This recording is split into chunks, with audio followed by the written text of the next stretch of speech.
Et à propos de cette actualité, sachez que les juges constitutionnels ont reçu officiellement ce jour des mains du ministre de l'Intérieur, Herman Imungo, le procès verbal de centralisation des résultats du vote référendaire du week-end écoulé. Plus ample d'explications avec Wilfried Bigamvouama et Tsame Yogo.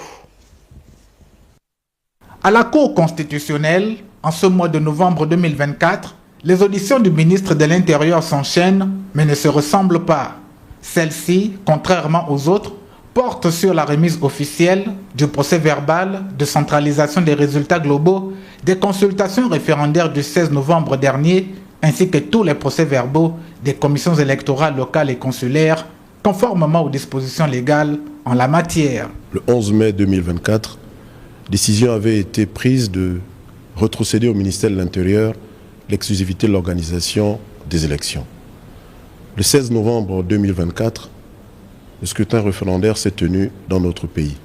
Et le 17 novembre 2024, soit 24 heures plus tard, le ministère de l'Intérieur, conformément à l'article 113, a annoncé publiquement les résultats.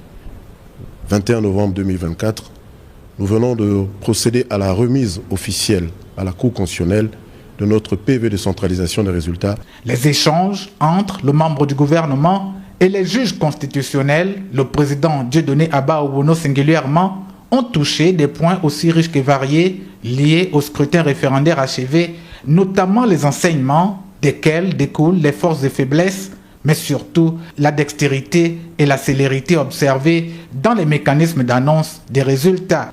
Ce sont ces agents qui ont travaillé sans compter.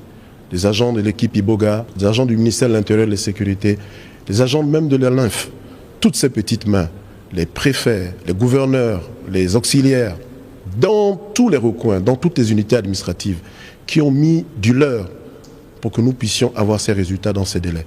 Donc si sentiment il y a, c'est un sentiment de profonde reconnaissance pour l'engagement de ces agents et surtout de profonde reconnaissance au chef de l'État qui a bien voulu faire confiance à l'administration. Procès-verbaux en main, le président de la haute juridiction et ses pairs ont désormais la délicate mission de les examiner minutieusement avant de rendre publics les résultats définitifs de ce référendum historique, en ce sens qu'il amène le Gabon dans la Troisième République.